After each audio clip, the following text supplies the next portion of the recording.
Welcome to Leadership Matters, a podcast from the Bailey Group.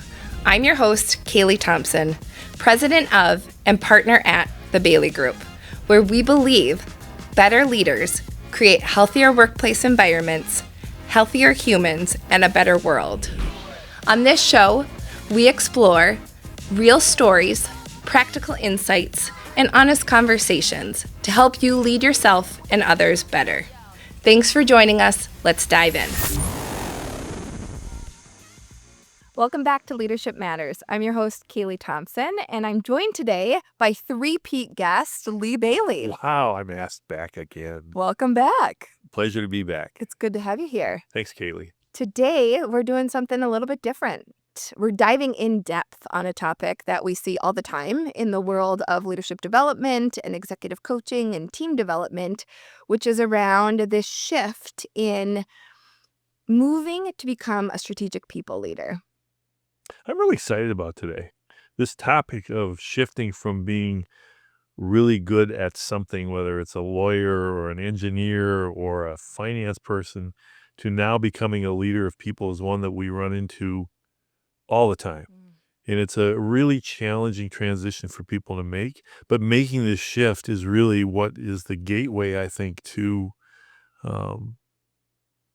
new opportunities in your career. So I think this is just a tremendous topic to spend some time with. I'm excited to talk with you about it. I am too. And it's been fun doing this work together with you. Yes. And seeing how transformational this work is, not only in the individuals' lives that we're working with, in their careers and their trajectories, but also the organization. Right. You're exactly right. I can think of several organizations we're working with right now where they have groups of people that if they can't make this shift, they can't scale, they can't grow, they're limited in terms of capacity. And again, that's one of the things that we see a lot is when groups of leaders can't make this shift, organizations stop growing, and it becomes a barrier to continue to success. Yeah. There's a limitation to what you individually, as an individual, can do. And the only way to scale that impact is to get work done not through your own efforts and hours and burning the midnight oil, but through assembling the team and leading and managing and holding that team accountable to really move the organization forward. So, Kaylee, I saw this interesting statistic as I was thinking about today that said that if you think about it, even if I improve my personal performance by 10%, that's only 10%. If I have a team of 8 people and they all improve their performance by 10%, suddenly the exponential impact of my leadership is way more than I could possibly ever do if I just worked harder. So again, the opportunity here is tremendous in organizations. So good. Yeah. So why is this such a challenging shift for leaders, Leigh? I think it's a challenging shift for several reasons. One is because typically our first job in organizations and the way we succeed is by getting results ourselves. So we work hard, we get smarter at what it is that we do. We build relationships with people ourselves, which enables us to perhaps move up in the organization, that sort of thing. So that's how we get started typically in organizations. And then we're asked to make this shift. And typically we're promoted because we're really good at whatever the work happens to be. And what's not clear and what I think often making this shift is hard to understand is really we're taking a completely different job with a completely different set of skills. If you think about being a leader of others, it's getting stuff done through other people, not just through me. It's finding time to actually build relationships one-on-one. It's empowering other people. It's having difficult conversations with people. The whole job is different. And I'm not sure that when people step into the role that they really understand the degree of transformation required and the different mindset. It's like you have to bring a whole different part of yourself in order to succeed as you shift from leading self to leading a team of people. Yeah. And that's hard. I mean, it's really difficult. So hard. Yeah. Why do you think it's hard? I think it's everything you talked about. And what I think is actually at the core of a lot of it is you touched on it's a whole different job. And I don't think that's oftentimes explicitly communicated as adequately as it could be, because you do have to be clear that what got you to this position isn't what's required to make that next leap. And you've been rewarded for so much of your career through this one avenue of delivering value, which is to work really hard, to be the go-to expert, to solve the problems. And oftentimes, I think it's very natural to assume, well, that's what's been rewarded thus far. I'll just keep doing that, or doing it harder, or doing it for longer hours, when you are actually taking on a totally different role that requires very different mindsets, skills, and quite frankly, a different way of being. And that is foreign to so many of us. And that takes some trial and error to really trust that that is the reliable way to maximize the value that you're able to deliver. I really like, Kaylee, the thing about a different way of being. One of the things that I think is hardest is the loss of control that comes with the work that I'm overseeing isn't just my own. It's 8 other people. And Yes. so my sense of I'm on top of everything and I know everything gets lost. And there's a profound loss of control in that. There's also a loss of clarity about, so I know what my value was before I got the work done. And if I got more work done, then I was even more valuable. Now my value shifts to developing other people and recruiting the right people and managing other people's performance and inspiring people. And that's a much less tangible sense of this is what I'm contributing to the organization. Yes. So there's that I don't know if ego transition is the right word, but certainly that sense of what does success mean Yes. that I have to navigate and recalibrate when I Yes. go into a role like this. It definitely is an identity shift Yeah. to move from one way of being to a totally different way of being. And oftentimes, as a technical expert, it's pretty black and white how you solve issues. Humans are wildly complex. And as a result, A plus B doesn't always equal C. Right. There aren't absolute right and wrong answers. Yes. The other interesting thing is that that oftentimes, and you and I have talked about this before, there are leaders who are at very senior levels in the organization, but still haven't really made this transition. They're still leading based on their sense that their value comes from being the smartest person in the room, even at very senior levels in organizations. And again, that's why this transition, or I guess that just demonstrates how hard this transition is, even for more experienced, more senior leaders. Yeah. Especially in times of stress or pressure. Exactly. It's so easy to revert back to that old wiring. I think that's exactly right. Yeah. So we talked a little bit about a few of the challenges that get in people's ways, a few reasons why this is such a challenging shift. I want to talk about some of the limiting beliefs that underlie the challenge to shift from being the technical expert to really being a strong, strategic people leader. What gets in people's way from a belief system standpoint? I think part of it is the belief that I have to know everything in the moment.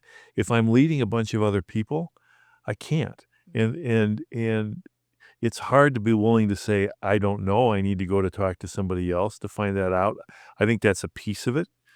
I think another belief, and maybe it's just one that people don't come to terms with, is, oh, I'm going to keep doing the same amount of work or more work that I always did when I was just working on my own. Plus, I'm going to add this thing on. So there's this sense of the belief is that managing people comes after I get my own work done, as opposed to, no, managing people becomes the core of what my work really is. One of the things that I find myself talking with people about a lot is you have to shift the belief about what the task is in the job, if you will. if I'm focused on the technical part, the task is, and I'll just think about myself, if I'm focused on my job is to coach and to sell, I tend to think about how I use my time based on, well, how many sales calls did I make, or how many coaching engagements did I do today? The belief shift is uh, building relationships with my direct reports, building relationships with peers so that we're collaborating across the organization are real tasks that have as much value as how many sales calls did I do today. It doesn't feel that way, but the truth is, if I've made this shift to this role of leading people, uh, I have to have a different set of beliefs about how I spend my time and what's valuable time spent. It's valuable time to take 5 minutes and talk to somebody to let them know you care about them. Doesn't feel like it is, but it is, because in the long run, what you're doing are things like engaging and empowering others. So you have to shift what's time well spent, if you will. That's what I think. What comes to your mind? I love the comment about redefining what success looks like, given this different role that you're in. The other thing I often think about and actually talk a lot with clients about is some of the logistical things that get in people's way. And delegation is a huge one.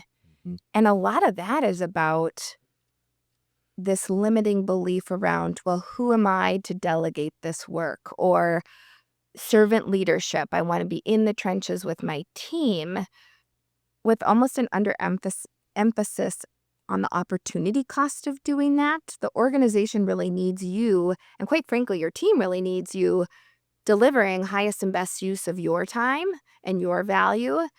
And if you can look at delegation less as well, I'm flinging this work over to someone else, and more as this is an amazing development opportunity for this person to stretch and grow and take on more responsibility and really build their own career, it can be a really powerful reframe to move delegation from, gosh, I'm imposing work on other people and that doesn't feel like my right, or it feels contrary to this servant leadership ideal that I have for myself, to this is actually in the best service of those people and also of the organization. It's interesting, Kaylee. I think the concept of servant leadership, excuse me, has been, I don't know. Everybody has their own definition of that, and not all those definitions are always terribly helpful.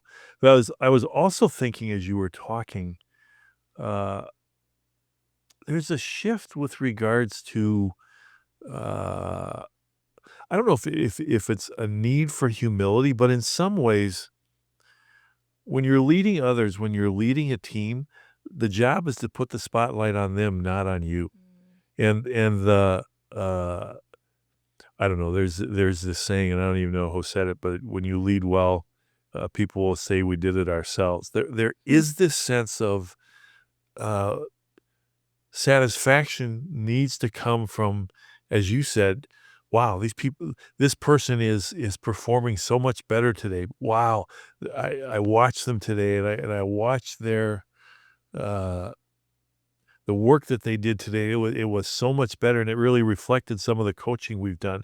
It's a different kind of reward. The reward isn't so much, oh, everybody see me, I did this good work myself. The reward is, wow, look how this person has grown. And that's a shift in terms of, um, I don't know if it's a shift towards humility, but it is a shift in a healthy way towards serving the development of others, which ultimately serves the development of the organization.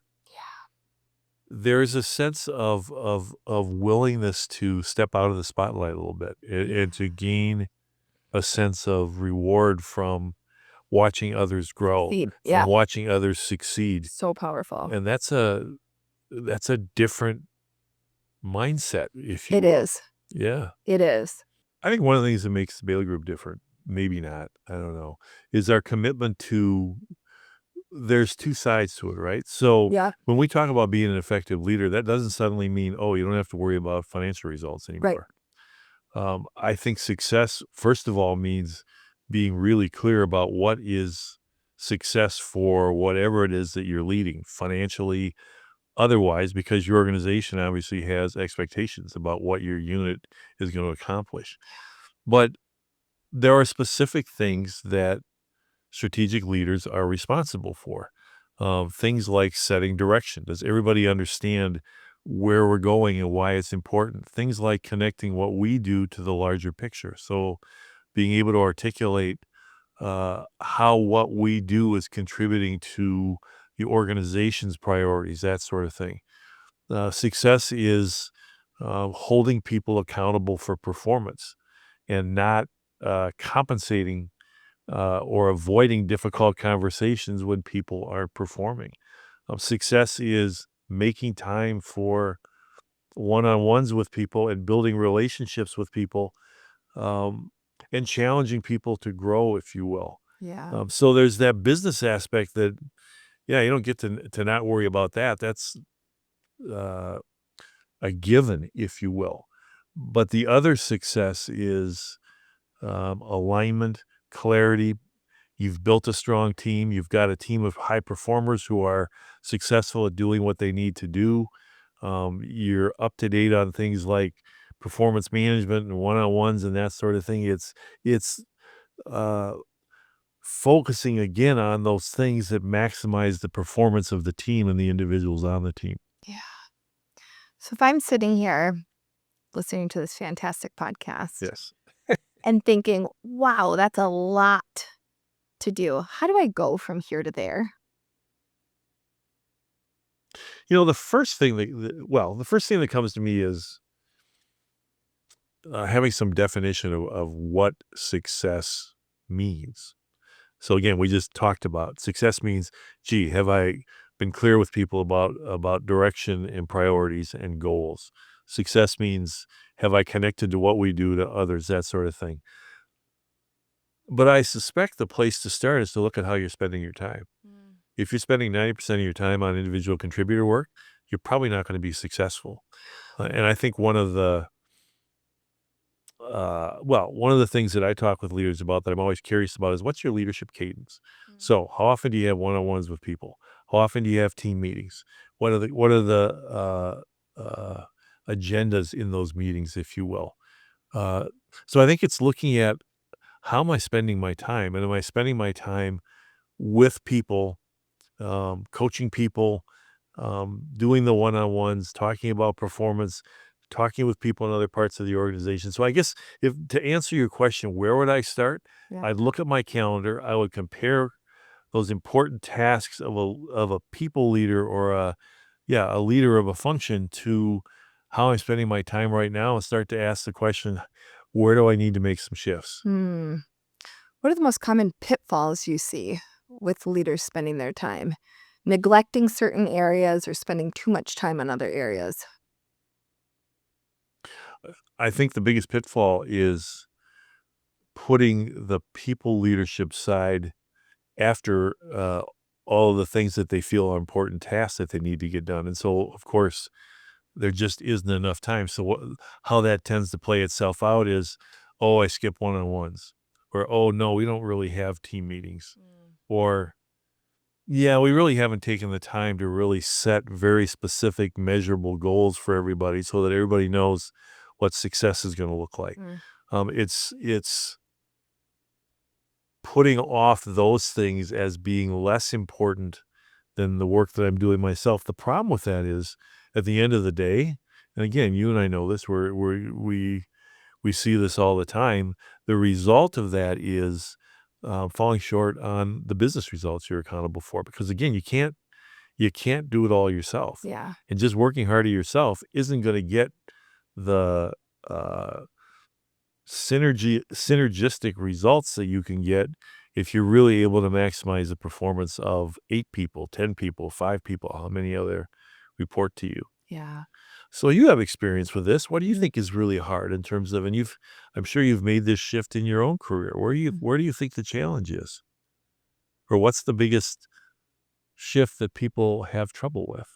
I love how you talked about this definition of success. Get really, really clear on what success looks like and what it means to be a strategic people leader, and how you can deliver the most value to your organization, I think self-awareness is absolutely critical. So I love your comment about just take a look non-judgmentally around how am I spending my time, and then maybe put some judgment there in terms Right. of, wow, I had no idea I was spending so much of my time putting out fires when I've got an entire team assembled to do some of that work.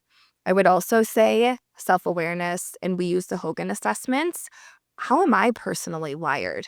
How do I deliver as my best? I love working with executives on what is my unique leadership style. And there is no one right playbook for every single leader to follow. And I think that's really frustrating to some people. And I think the only way you figure out your most effective leadership style is deep awareness around who are you and what are your strengths and how do you show up as your best self, and what are some potential blind spots that you might need to mitigate either through some work that you're doing with yourself or by building a team that can help you mitigate some of these or provide some additional diversity in thought or perspective or skill sets to help leaders really maximize their contributions to the organization. I'm smiling. You mentioned the Hogan results, Yeah. and you know this about me. If you think about people leadership is about relating to other people and enjoying relating to other people and finding that rewarding. And the scale on the Hogan about sociability, I'm about a 2 percentile. It's not my favorite thing. Um, the interesting thing is, and I think this goes back to your self-awareness piece. If in fact you're committed to being a people leader, you have to give up the excuse that, oh, that's not who I am. I'm not a sociable person, or I'm not somebody who, I don't know, likes meetings, that sort of thing. Right. Um, and you have to be willing to move into spaces that are less comfortable, or Absolutely. spaces that you enjoy more. One of the things that I came to enjoy and I'm thinking back, even before COVID, but even now, virtual, that sort of thing, is taking a little bit of time to find out, um, whenever I'm in a conversation about, I don't know, a task, whatever it happens to be, is just to check in about something I know about the person, whether it's, Mm, I don't know, we've talked about with one of the people on our team about cutting down a tree or whatever it is, taking that 5 minutes, that 10 minutes to connect with the human being. I've come to enjoy that, but that took a while. And that took very great intent to learn to be more sociable, to overcome some of my uh urgency, if you will, and to yeah. come to recognize again that's time well spent because um first of all it's satisfying, but secondly, conveying the message to somebody, if you go back to, for example, the work that Gallup has done on the 12 questions, um, and you look at what engages people at work, things like, somebody cares about my opinion, somebody knows me those things are what create the environment where people are engaged. So again, my point is, you may have to learn to do things you don't love, and the self-awareness piece is, oh, that's why it's uncomfortable, and I may have to do that anyway Yes. until it becomes a habit or a skill that then becomes more part of who I am. Yeah. I love how you talk about that skill building and intentional skill building based on what you know about yourself. And what I'd add to that is intentional reframing. As to your comments earlier, investing in relationships is not a waste of time. Investing in relationships is to better get to know the human behind the work, or for our super high results oriented folks to be more effective, to get better results, to have a higher level of engagement. But how do you question some of those beliefs or reframe some of those beliefs to make it worthwhile for you to invest your time and energy into those different areas? Yeah. I was flashing back to, there's a concept called career anchors. Mm, that talks about our careers tend to be anchored in different areas of sort of who we are as people. So there's an anchor called technical functional competence. And then there's an anchor called general management, something like that. So again, back to the issue of why it's challenging.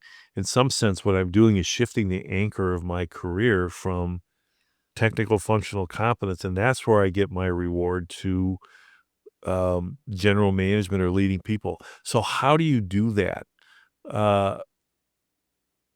I think fundamentally it comes from a commitment and a desire to succeed at the role. Uh, you might decide, and I think it's a perfectly healthy thing. You find yourself in the role and you go, you know what, this just isn't for me. But if I'm going to receive the rewards, if you will, of being in this role, it's incumbent on me then to build the skills that are necessary to succeed at this role. And so I think the motivation, to a large degree, has to be internal. It has to be an internal commitment that says, yeah, it's worth it for me to build these skills. Now, I think there are rewards to that too. I mean, as you build those skills, it's likely that new opportunities come along. But I think there's that commitment. The other thing is, you have to have a belief for a while until you learn that it shows up this way, that your success and your satisfaction will increase as you develop these skills as well. Yeah. And that takes some faith and some trust.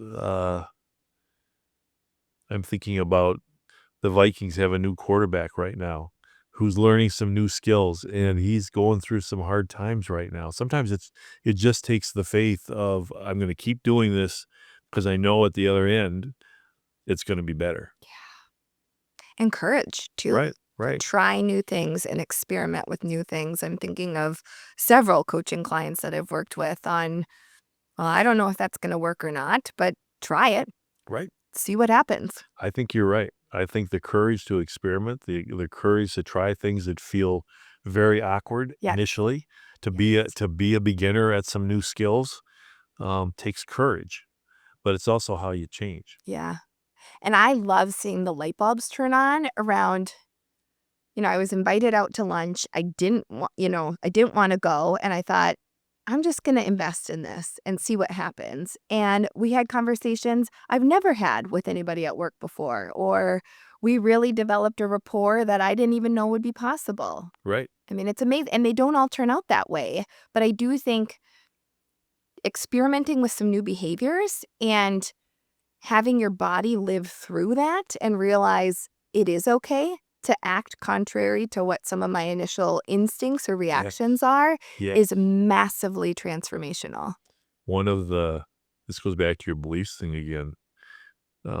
I think we tend to carry the belief that if it feels uncomfortable, it's bad. Yes. As opposed to sometimes feeling uncomfortable is what's required to grow. And it's not inauthentic to feel uncomfortable and build some new skills. People want to say, well, that's not who I am. Well, you could choose to be different than you are today. And that's kind of what we're talking about here. We're not talking about behaving morally or ethically. We're talking about behaving differently in different situations. That is really powerful. I hadn't put together sort of that. And I know Barb always has a saying of like, don't trust everything that you think, because oftentimes we're making inferences from feelings that we have. Right.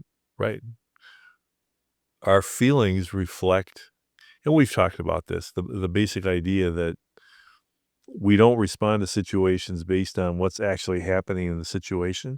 We respond based on the lens that we have that we're looking at that. When we shift the lens, we're likely to respond differently, but shifting the lens takes intention.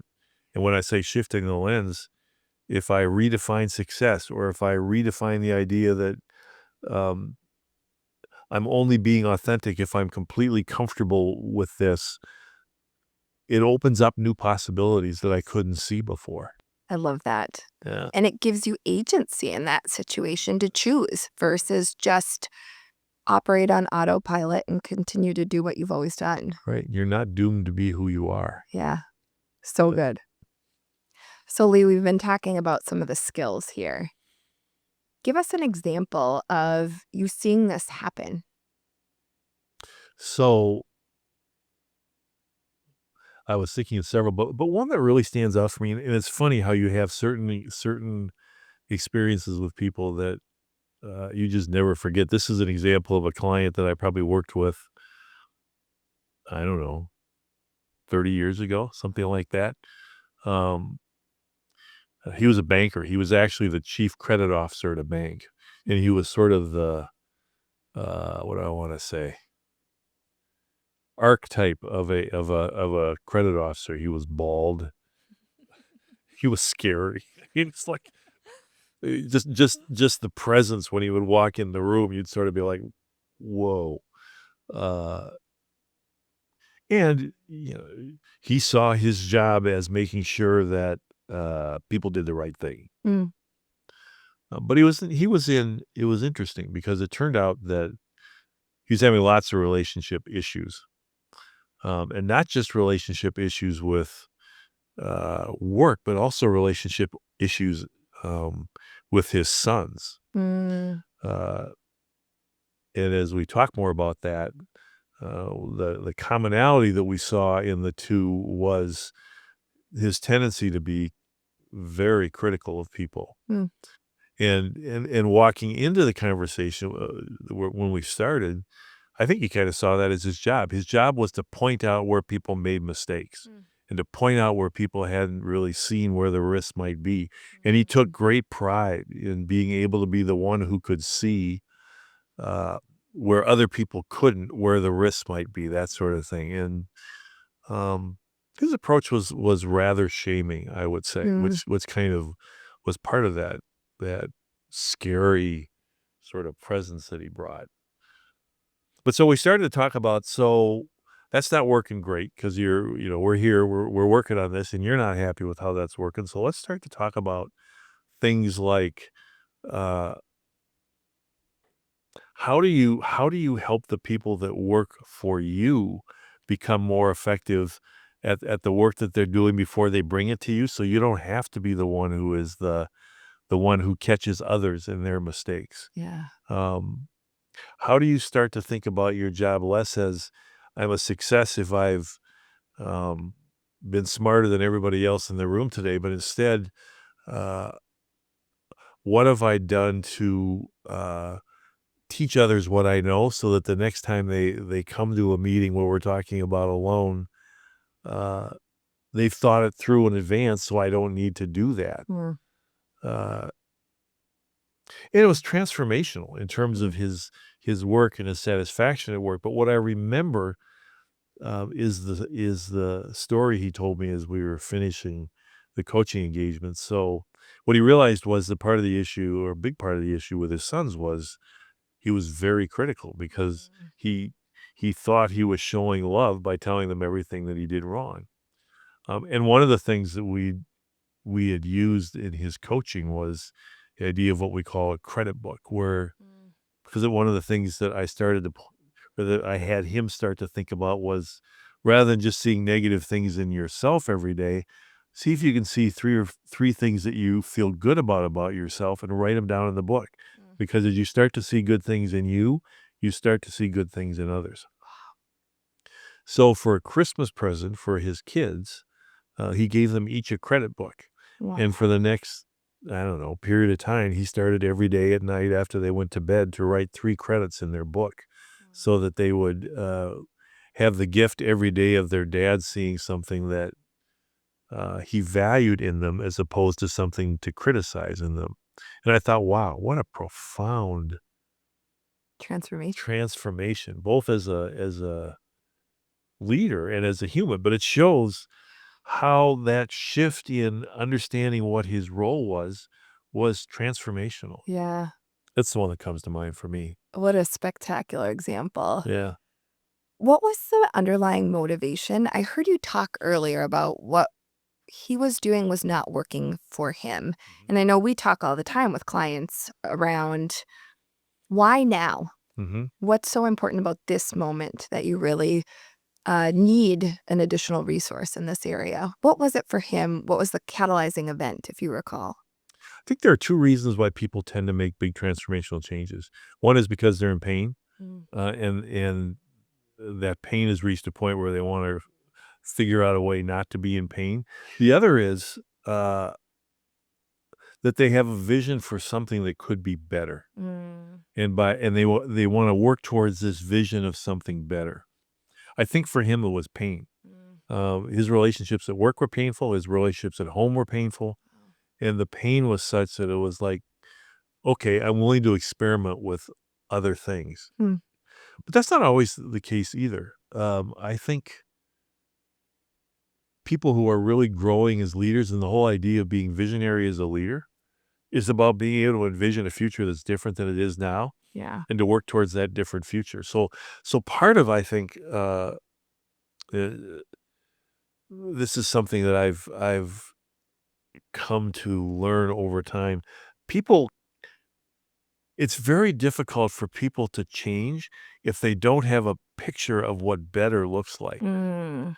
So sometimes it's a matter of, if somebody's never really worked for a good leader before, Yeah. they don't really have a picture of what good leadership even looks like. And so then how do you go about trying to move towards that picture? So sometimes it is trying to paint a picture for them through some of the books that we work with, like Leadership Pipeline, or to try to get a clear picture of what does effectiveness look like, and then we can give them some feedback about, well, let's look at where you are now versus that, so they have some sort of a picture. Because absent that, it's really hard to know. It's like trying to go on a trip without a map of the endpoint of where you're going, if you Yeah. will.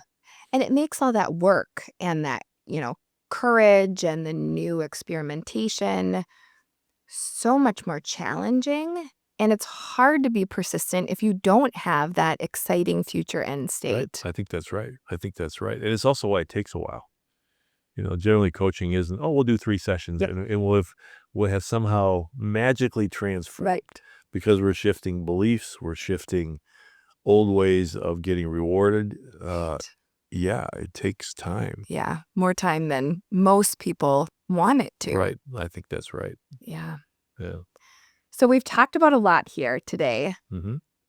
Paint that picture that you talked about earlier of this exciting future end state as a strategic people leader. What does that look like and feel like? What does it look like and what does it feel like? I think what it looks like is, uh, an understanding of, again, what is the fundamental role that leaders have? Leaders set direction, leaders model the behavior they expect of their people. Um, Leaders create relationships with others that are empowering and engaging, that sort of thing. So I think part of what it looks like is understanding what is the role and then starting to act in ways that are consistent with that role. I think the reward is, we're not doing these things because you're nice or because, yes, they are the right thing to do, but the interesting reward is that the more you do these things, the better the results you're going to get in terms of the business results that you seek. Uh, I think about myself, and I was talking about my low sociability score and my low affiliation score and some of those sorts of things. Um, there's something tremendously rewarding about being in relationships with others where you help them to grow. Mm. There's a meaning and a legacy, I think, in that. Achieving results, relationships that are meaningful both ways, Mhm. feeling like one is making an impact in the world, um, feeling like one is acting in harmony with values and, both your own personal values and the values of the organization. It feels like it's and this is a big one also. It's a shift from I'm always worried about what other people think of me, and I'm acting based on my perception of what other people might be thinking or saying about me. To no, I know what it looks like to be a good leader, and even when it's hard, I have the willingness to take that hard step, because I know it's the right thing to do. Yeah. And that's where maturity comes from. That's where this sense of owning one's competence comes from. It's called inner directedness. And it's a good place to be. You're much less vulnerable to the opinions of others, if you will. So that's what I would say it looks like. People see you as a leader. What does that feel like? What does it feel like when you feel like I'm knocking it out of the park today? What does that feel like? I think it is about this contribution to something greater than yourself. And quite frankly, it can feel really scary at first, but the reality is it's a much more sustainable route to take and a much more satisfying route to take. You're in it with others, and your impact, as you pointed out, is so much greater. What makes it more satisfying for you? I mean, people are It's probably my high social challenging. Yeah. People are challenging, and I don't know, my heart is all about the humans, Mm-hmm. and it's really challenging to create meaningful value on an island by yourself. Mm-hmm. And it really relies on wholly yourself. And I just don't know. To me, that's a very limited approach. I think I've only gotten to where I'm at through all of the people who have influenced me throughout my life and my career. Mm-hmm.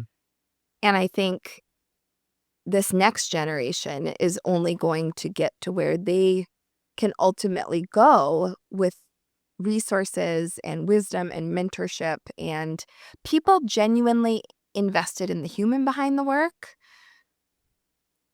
And when that happens, the alignment is transformational for organizations. I mean, we see it all the time. Really well-intentioned people who are working so hard and rowing so hard, and they're all going a different direction. And that is tiring, and that is exhausting, and that at times feels like lots of unnecessary conflict, lots of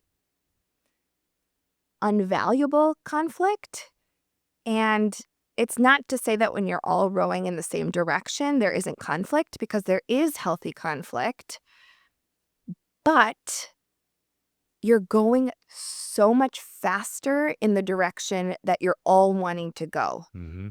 And it's so much more satisfying than working like crazy for really no real tangible progress. So we haven't talked about this, but I'd be curious about your point of view. So you and I tend to be humanists in some ways. Yes. So how does this change with AI? It's an interesting I hadn't question. thought about it. Or I guess I have thought about it, but I'm curious. Does AI change all this? Does the human thing go out of the equation with AI? I'm sure AI changes this. The human thing absolutely does not go out of the equation. And this is the world according to me, of course. I'm just such a believer in the importance of humans. I almost think it becomes even more important, this relational currency that we're talking about. And not to overgeneralize, but I do know younger generations who have grown up on technology, it's so much more challenging to be in person, to hold a conversation for long periods of time, and the eye contact. And I get it, because if you've been, mainly interacting via characters on a screen or through comments or likes, it's a whole different ballgame when you get into the world of work and you're working human to human. But I do believe that those, you've been a big influence on me with Carl Rogers and the idea that growth happens in relationship with other people. And that has absolutely been my own personal experience 1,000%. And so I'm just such a big believer in, yes, AI, there's a time and a place, and it will serve a very specific role that will probably continue to exponentially evolve. And in a world with humans, humans are incredibly complex. And I just think there's such a massive need for the human to human connection. I see you. I understand you. I don't think AI can really fully understand the human experience. Yeah. That's my take. I'd love to hear your thoughts on this topic. One of the things I'm fascinated by, um, when you watch the ads for various companies that are pushing AI and their AI tools, that sort of thing, what you'll find is what they generally are pitching is the idea that through AI, you're going to have better collaboration in your organization. Through AI, you're going to become more, I don't know, your organization is going to become more streamlined and Efficient. aligned and efficient and all those sorts of things. But collaboration is still a human thing. And I think AI is terrific. And I think what they're pitching is the promise that has yet to be realized.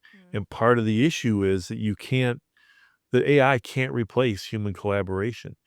AI can't replace resolving differences between people so they can work together. So those things will always be there, I think. And again, I'm fascinated by how what they're pitching is trying to say that AI is somehow going to overcome the human part of work. But as long as there are humans at work, Yeah. they're going to need leaders to inspire and help resolve differences and to set direction and to align and to coach and all those sorts of things. That will never go away. In fact, it will become more important Yes. because AI will do more of the technical work. That's what AI does. Right. So the human work becomes even more important. Yeah. That's what I think. And probably more rare too. Yeah. I mean, as you said, if you look at the research, the issue that companies struggle with the most is the lack of, we'll call it emotional intelligence of people who are coming into their organization. And that's really hard to teach. Mm-hmm. That's Great. one of the things that coaching can do. Yeah, exactly. Yeah. And they have talked a lot. There's a lot of really interesting newer research around AI and the impact on critical thinking. Mm-hmm. And I heard this wonderful metaphor from a teacher who talked about how if she had students today, she would set up this exercise where she would, put all these colors on the table, and she'd put the most beautiful, colorful picture of a sunset she could find. Mm-hmm. And she would ask everyone to recreate that sunset image.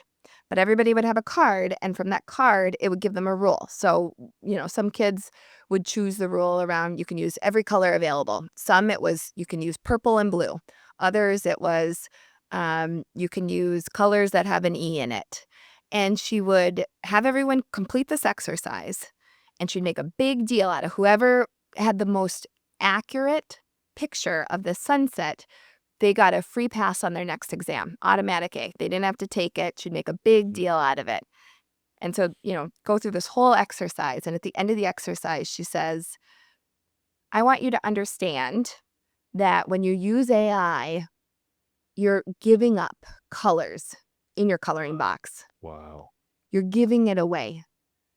And it may be a shortcut now, but learning is such a critical experience for you to develop skills and experiences and perspectives that will serve you the rest of the rest of your life.